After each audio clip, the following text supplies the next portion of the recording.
Hello everyone.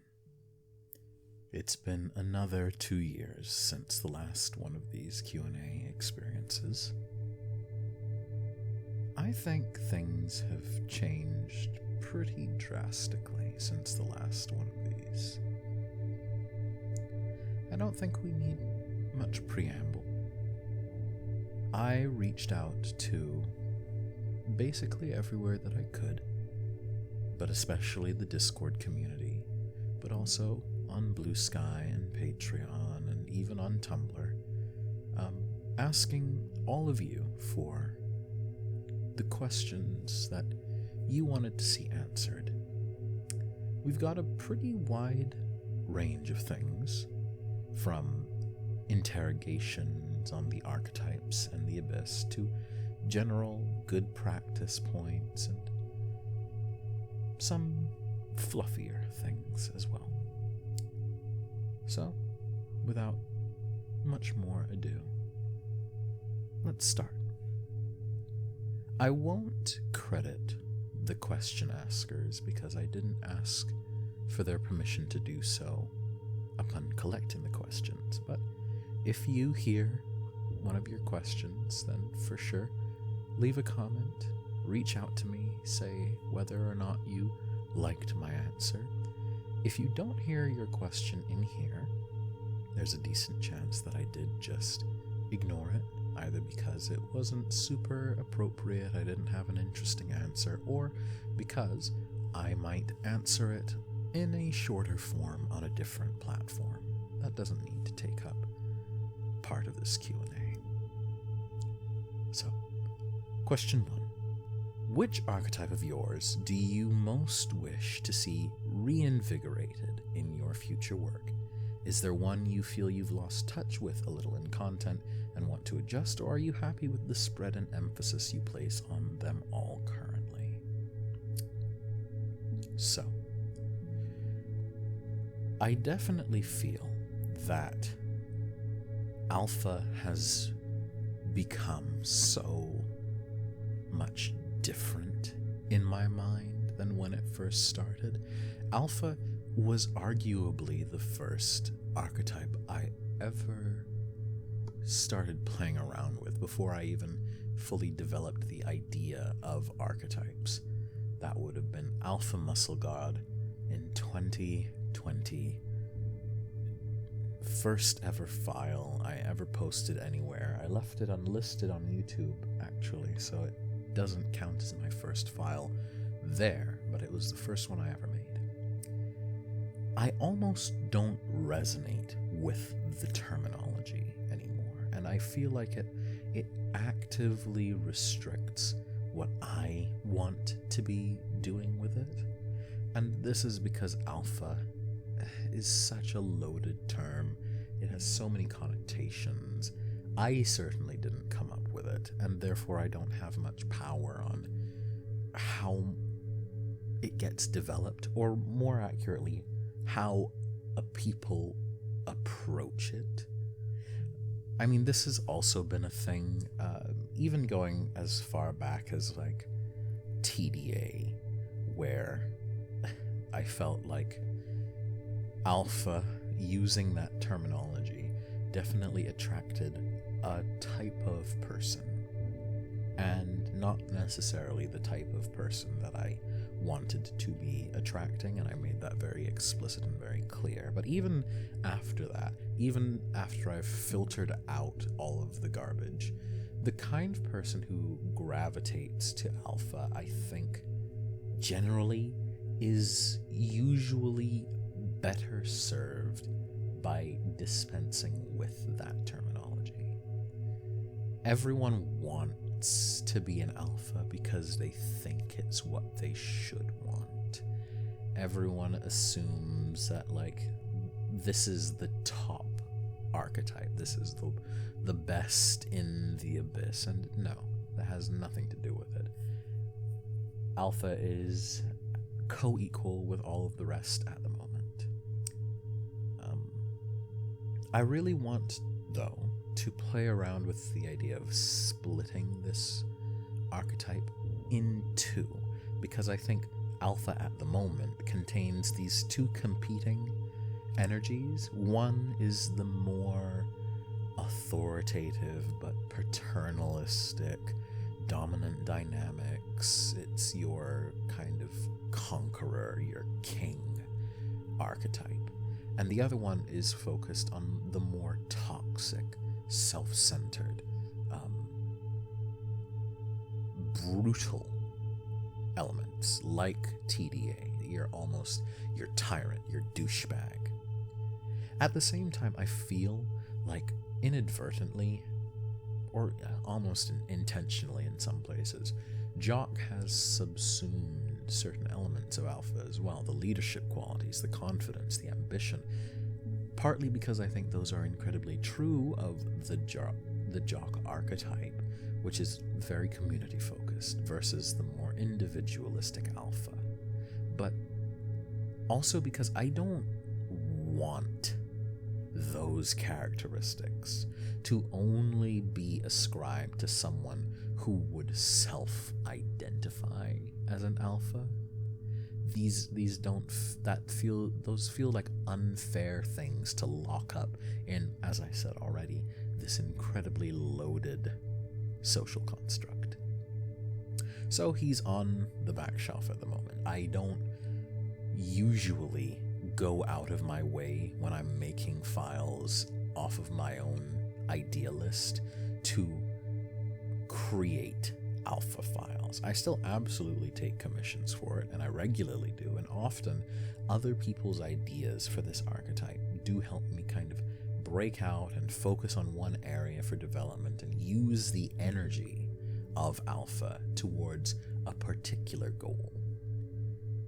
But you know, I made a skeet about Femboy coming to kill the alpha because even in its short tenure, I feel like Femboy is a more fully realized and actualized idea than alpha is at the current moment. And I feel like I have a lot of ideas that are more fully actualized and amount to more of an archetype concept than alpha does at the moment. Alpha's archetype is almost historical.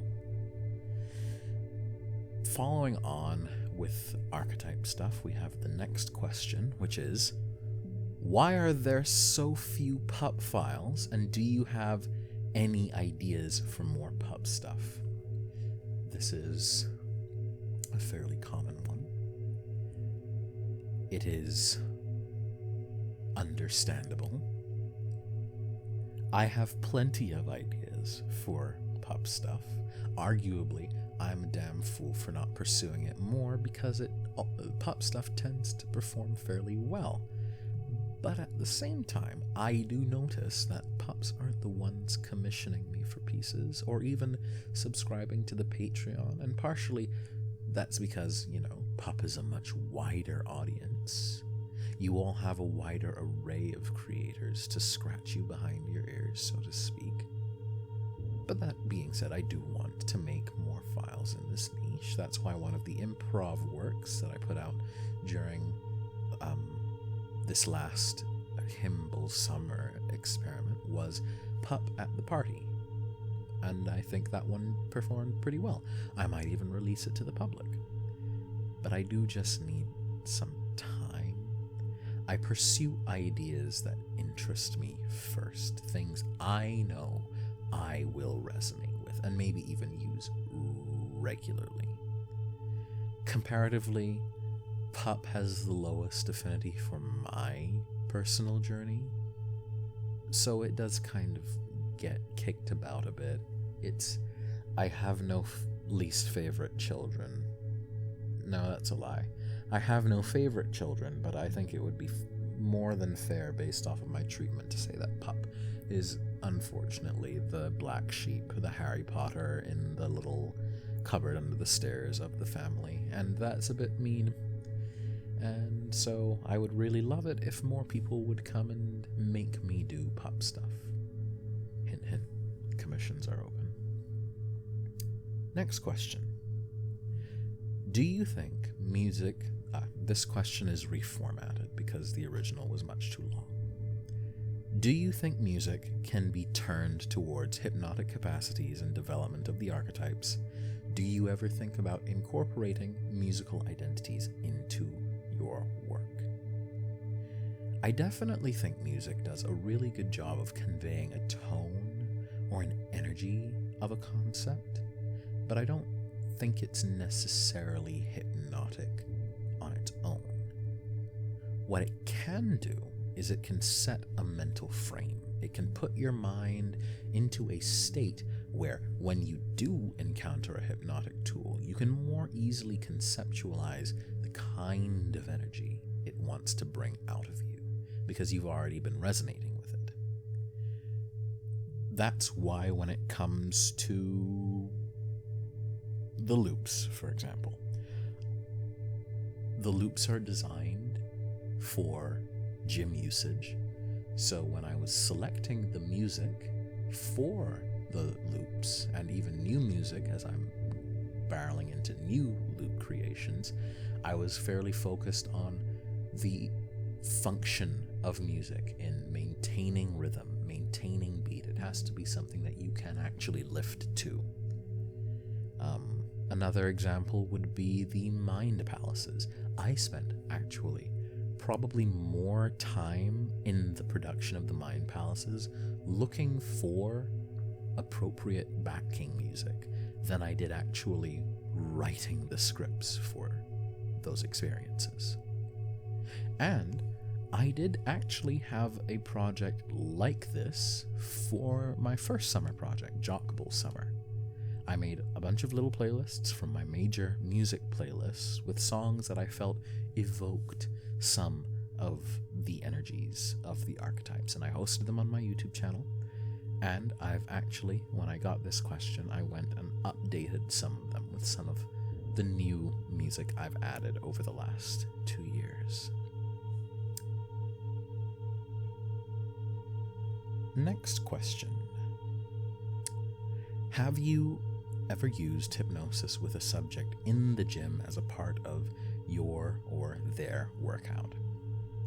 I've definitely occasionally used my own stuff in the gym, and the loops are explicitly designed for gym usage a lot of the time, but generally speaking, I don't super recommend people use the files during training for 2 reasons. 1, I generally think you should be pretty locked in on what you are doing when you are in the gym. Trance doesn't necessarily facilitate that, and I don't want anyone getting hurt.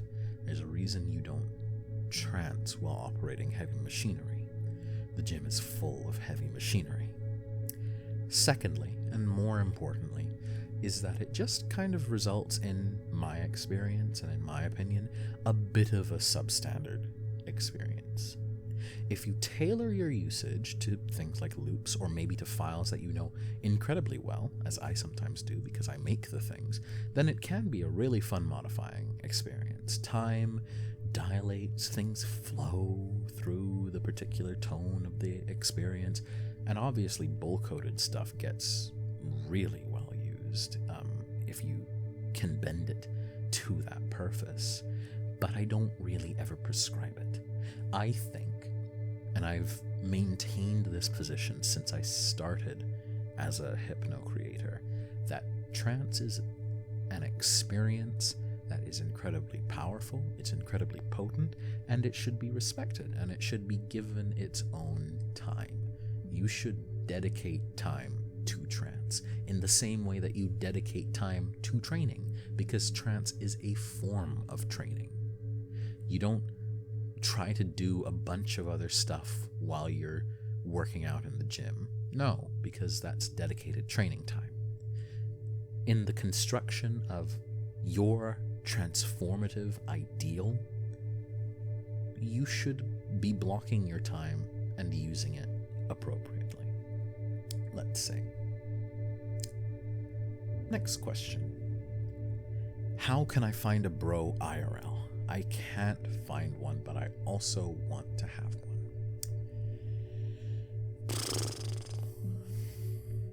I have no real answer for this one because, frankly, it's incredibly difficult for me as well.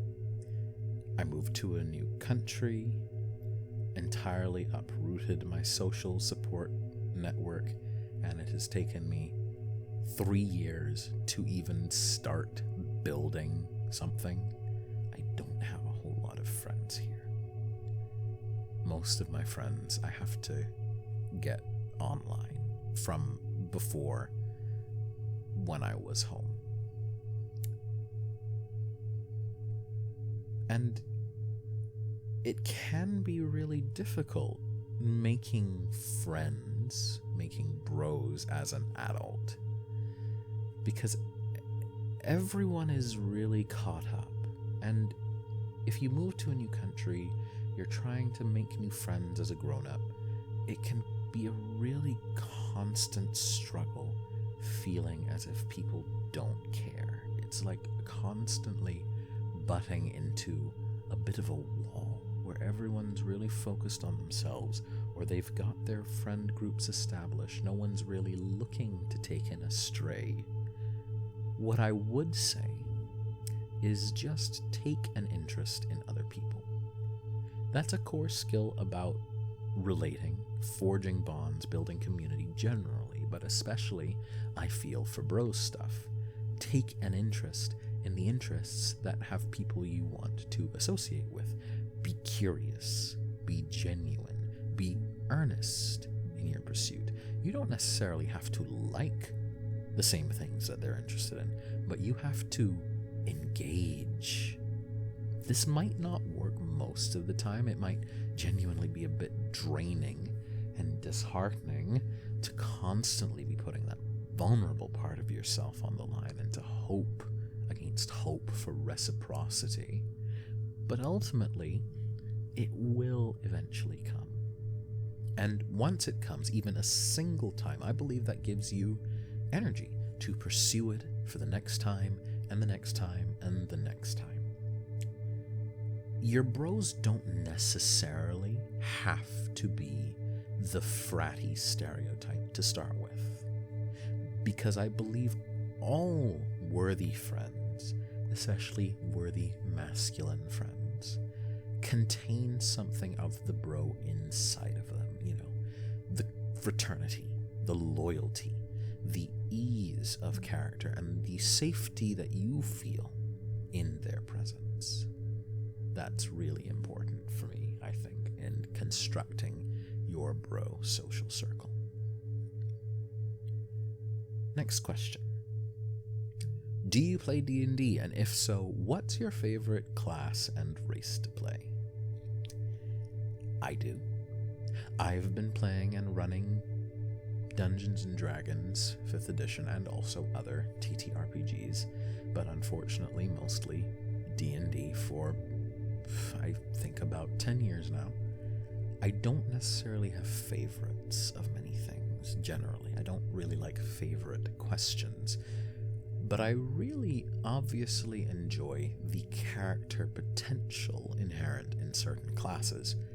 Warlock and Cleric have some really well built-in block hooks, and I think given some of the more occult leanings I've illustrated in the Abyss, you can probably see why Warlock appeals to me a lot. Paladins also. In terms of races, I've played the gamut. I've played, I think, at least one character from almost all of the PHB races, with the exception of Dwarf, because I think the lore for Dwarf makes it hard to just not be Gimli. 5e races are also just so kind of pared back, and the games that I play in are so homebrew that it's just like whatever aesthetic suits the goal build of the character. I've played a lot of elves just for the simple reason that elves in 5th edition are kind of just like humans plus. What's your advice for newtists for developing scripts? Spite's a really good tool.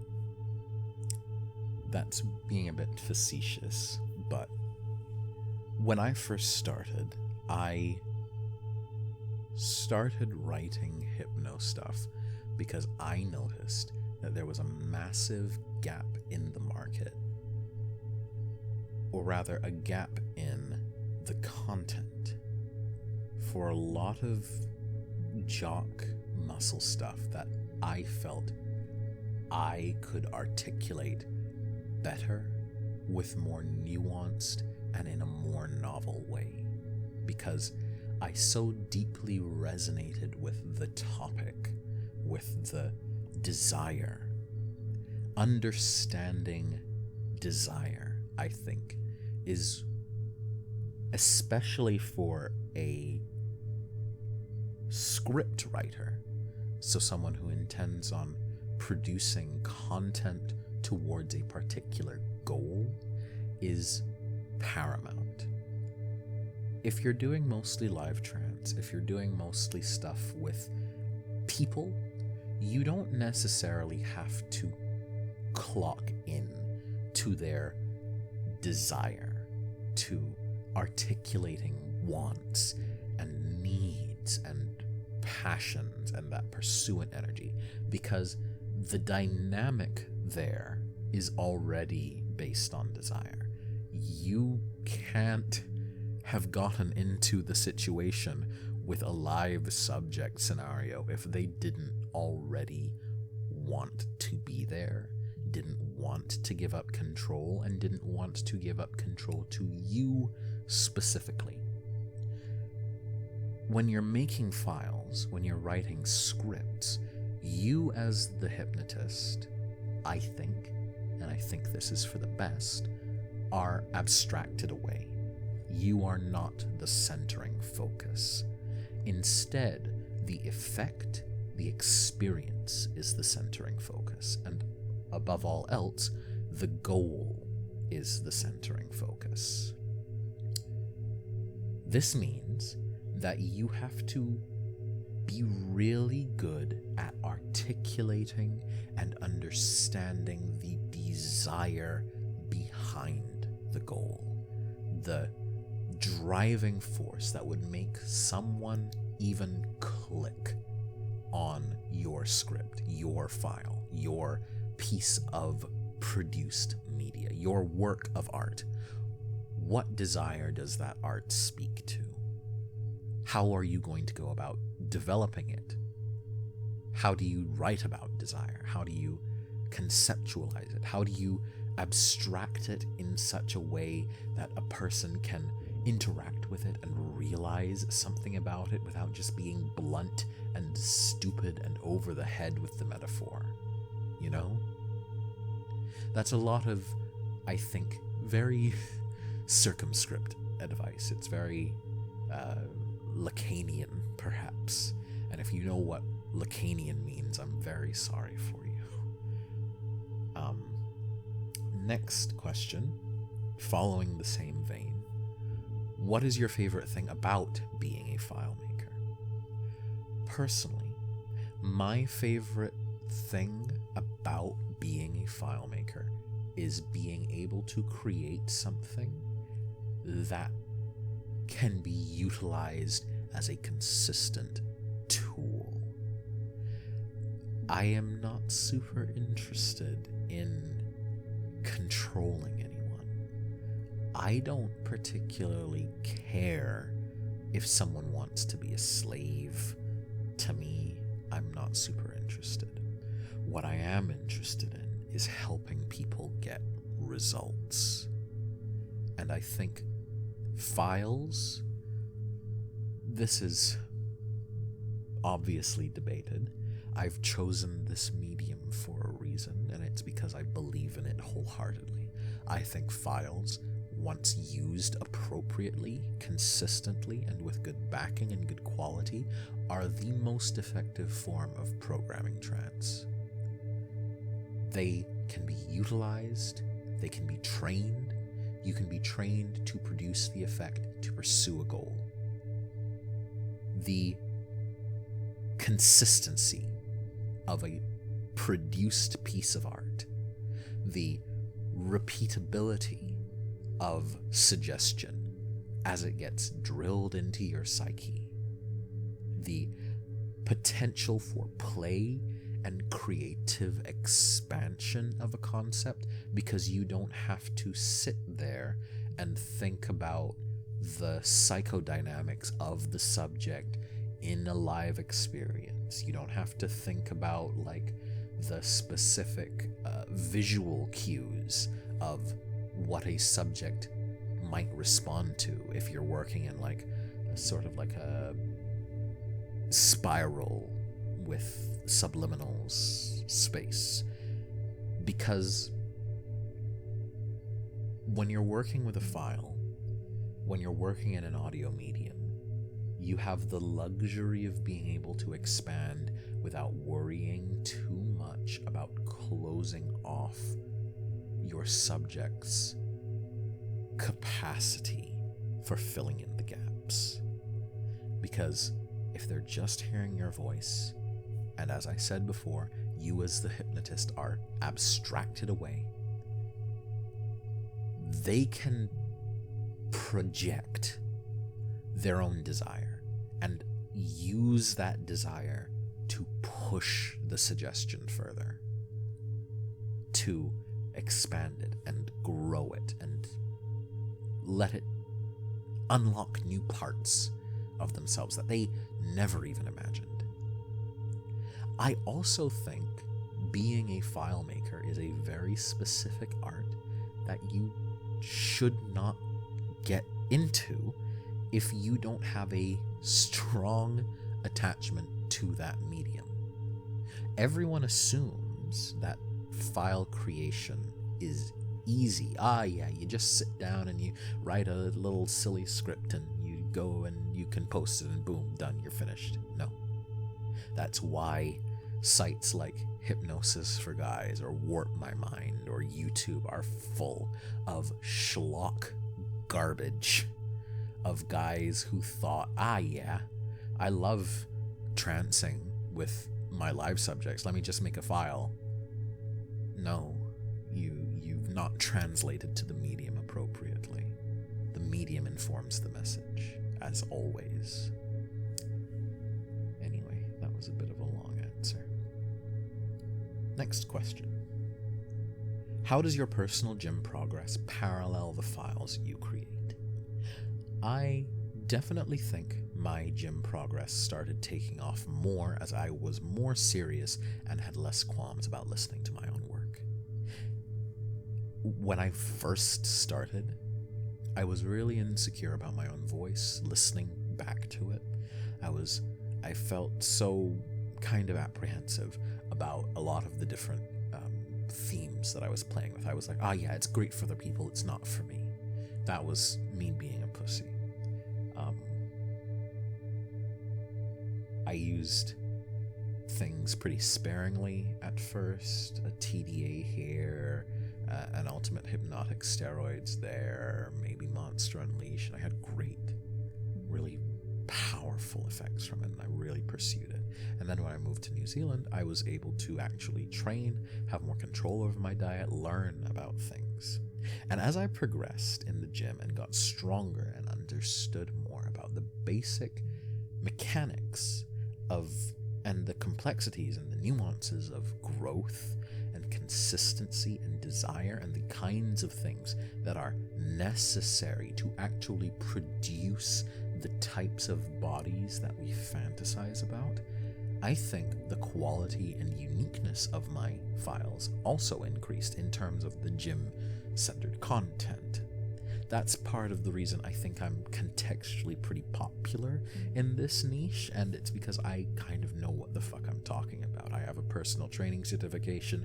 I've done the work and made a significant himbofication, body transformation. I am putting my money where my mouth is. A lot of the tists who play in this space, and this is going to sound incredibly catty, but I think I've earned it, play in it because they like the eye candy. They like the fantasy. And a lot of subs that play in this space also play in it too, but none of them have really clocked on to the real, legit, concrete things required to build the body. And in a lot of ways, they don't care about clocking on to those things because the fantasy matters more to them. But they then go on to say incredibly stupid shit in their files that for someone who does have that real, legit desire, the real drive to change their body, they'll say stupid shit in their files like, oh yes, you're going to work out all day, every day, or you know, they're not going to be able to offer any legitimate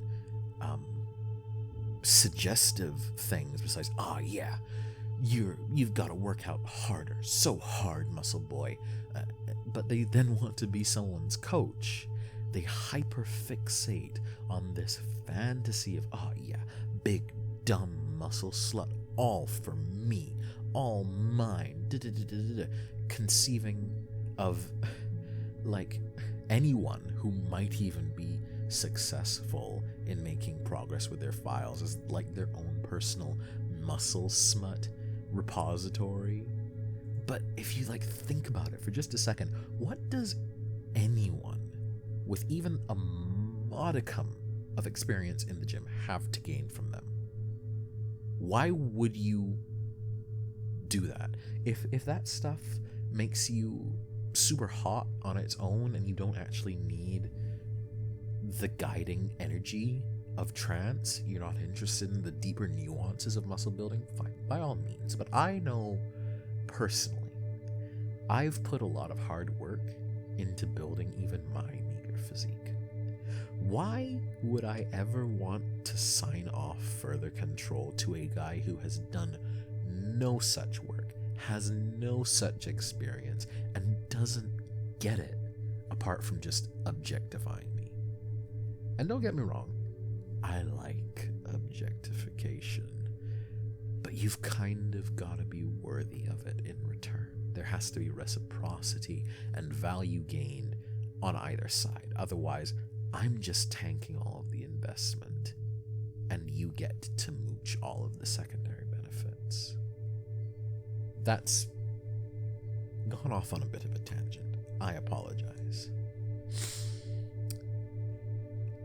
Next question.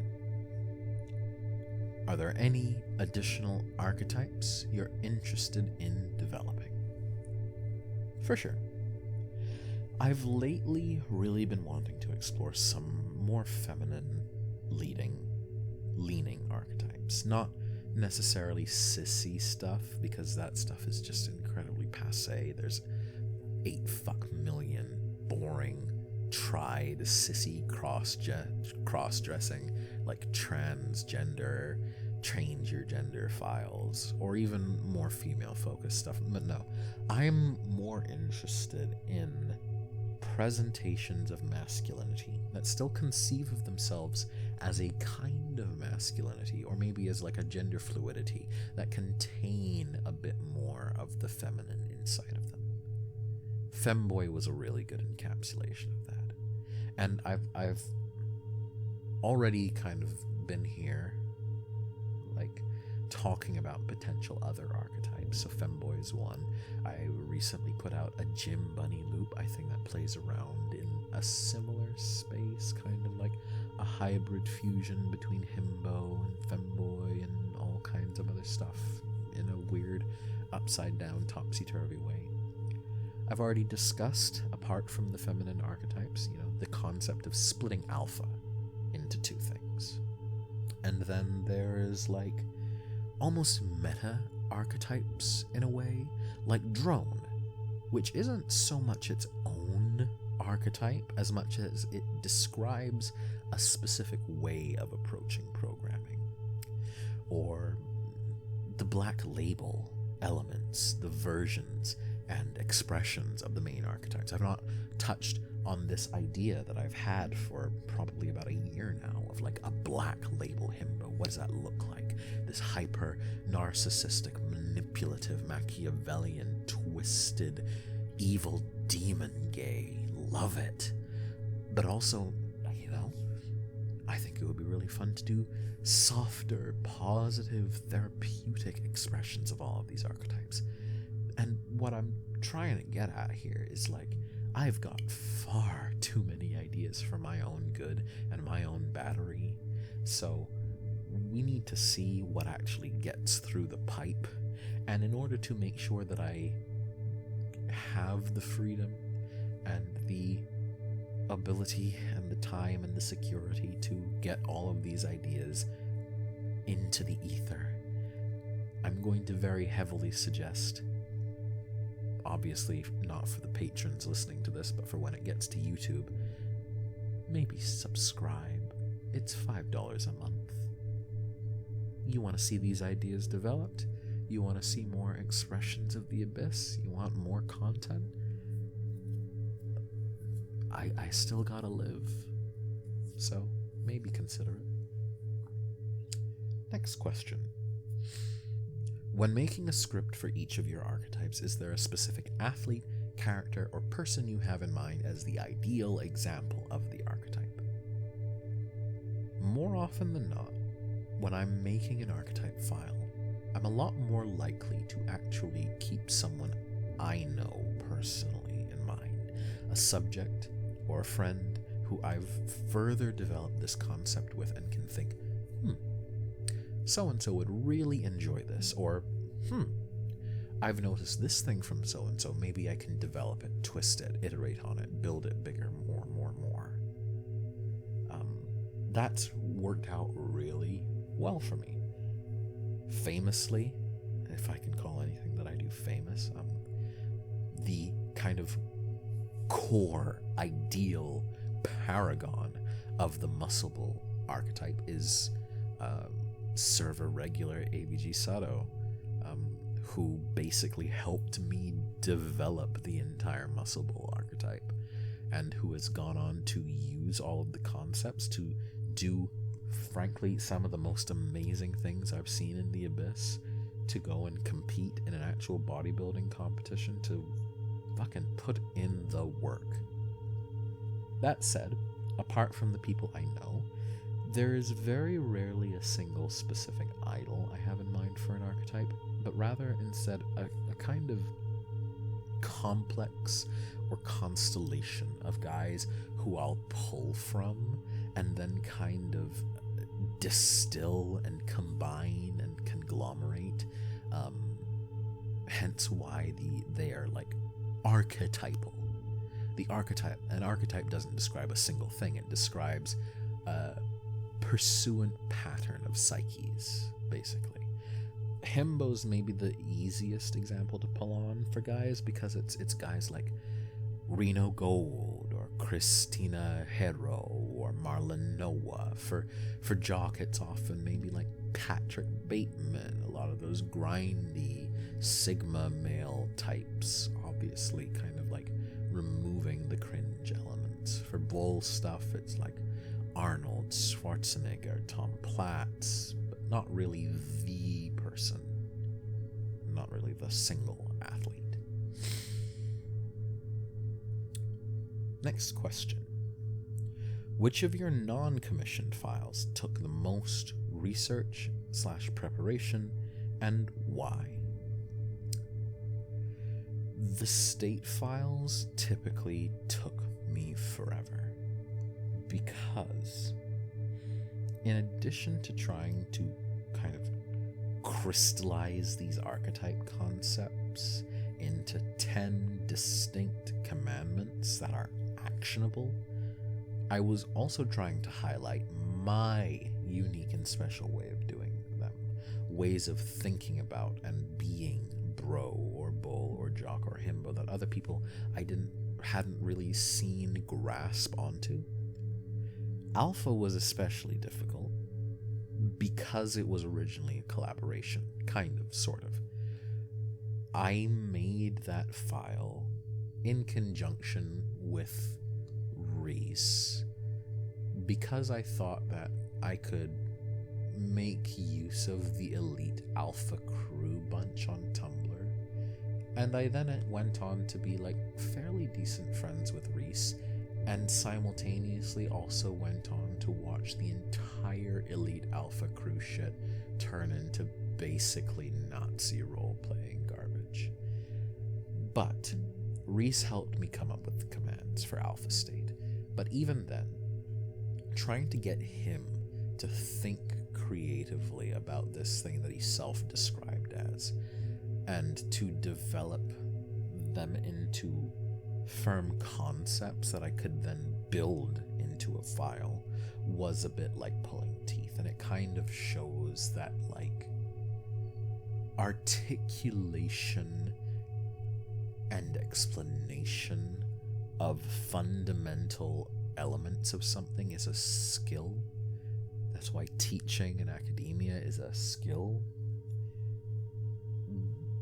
It's difficult oftentimes for people to think, okay, what are the 10 quintessential parts of this one thing? But, you know, at the same time, once the command concepts are actually developed and come together, everything did seem to just flow a bit. It all makes sense, and you just kind of channel the energy. But getting to that point is the result of me taking time, pulling teeth, going to my friends who, like I said before, I think of as paragons of the archetype, and having a chat with them, asking them, hey, what do you think? These are what I've developed so far. Is something missing? What element do you think I've left out? Do you think any of these could be split, combined, whatever? Those are what I find to be essential. Next question. What is your favorite and least favorite of the tired hypnotic cliches? This question ends with talk your shit, king. One of my favorite cliches is making changes, but not even fully clocking where those changes came from.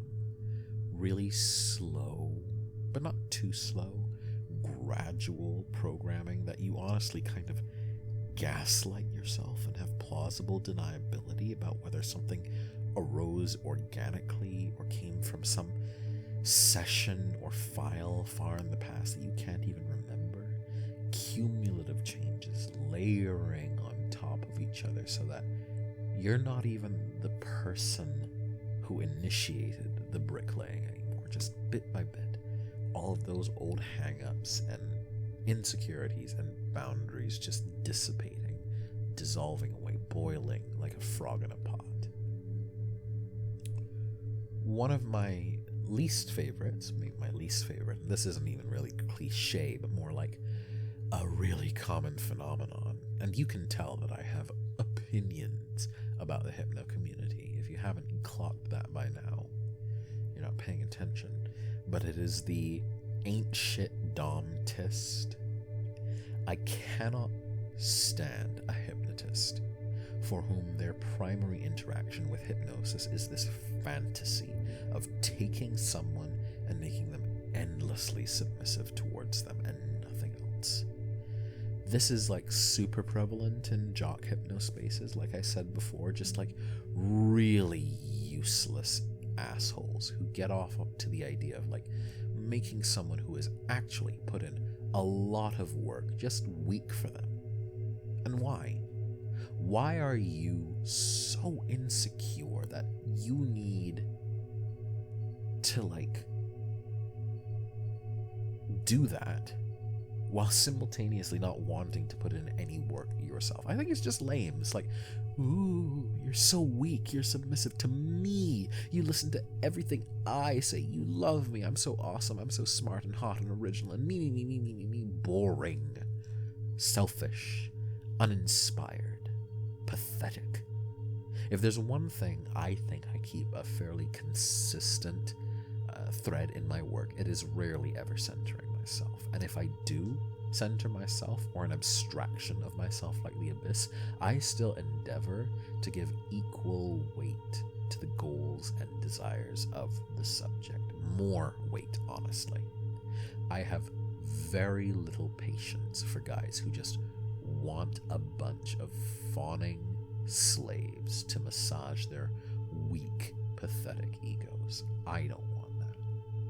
But at the same time, I kind of recognize there's a reason there's so many of those kinds of guys out there, and it's because a lot of subjects do want that kind of dynamic. I can't understand it for the life of me.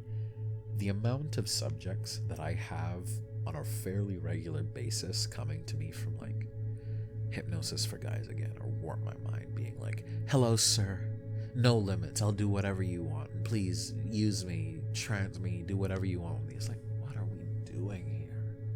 Can we please be sensible about this? Anyway.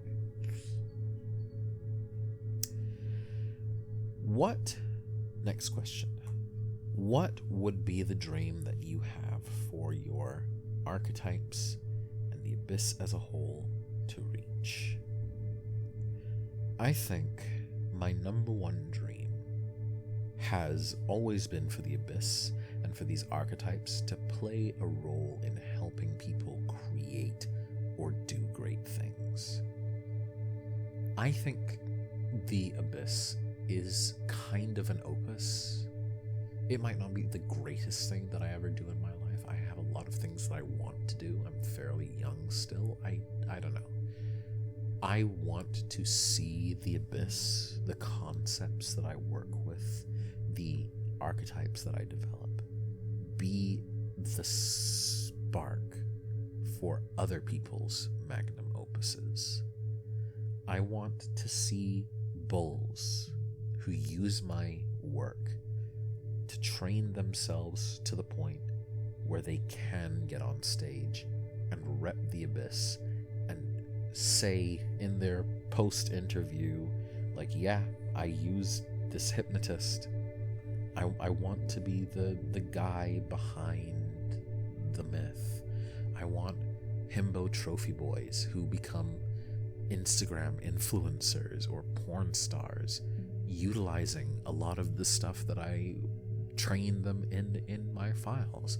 I want to see jocks who can win and be successful and use that energy to pursue the heights of power. I want to see bros who are capable of building massive networks of other dudes, fraternal, masculine, redefining masculinity through positive interaction and spreading the abyss through that network of bros.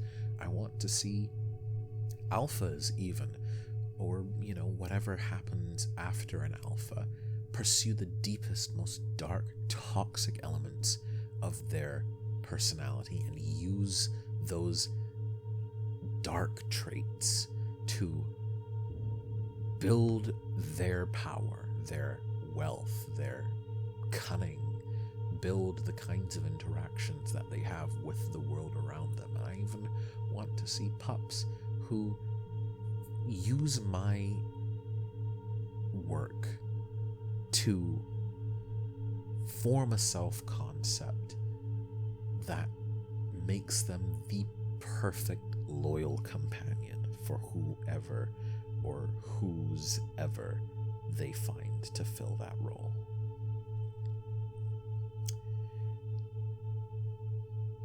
I want the abyss to help people reach their goals. I want the abyss to be a net positive for the world. Is maybe a bit self-congratulatory, but at least for the community that I have spent 5 years of my life almost building by my own hands through all of the shit that we've gone through in the last 5 years, all of the shit that I've gone through in the last 5 years, the changes that I've had as a person, the changes of location, the changes of mindset, the expansion, all of it. I want the abyss to do good. And it doesn't have to do good in the way that most people associate with good, of like a super polished, namby-pamby, nicey nice, whatever. No, I want the abyss to do good as a result of everything that I'm working with. That would be my ultimate goal. I think we've done a lot of good so far, especially from the perspective of, all of the people who I see in the Abyss every day, all of the friends, the core subjects that I have been working with for years and who I deeply consider some of my best friends in the world. I want to see it continue. That would make me incredibly proud for this masterpiece of mine. I do consider it a work of art personally, even if people don't necessarily consider it a work of art. I'm fine if people just consider me hyper-instrumental smut, but I approach this as if it is artwork. And I will continue to do so as long as I have the ability and the freedom to. That was our last question. Thank you for listening. Keep exploring the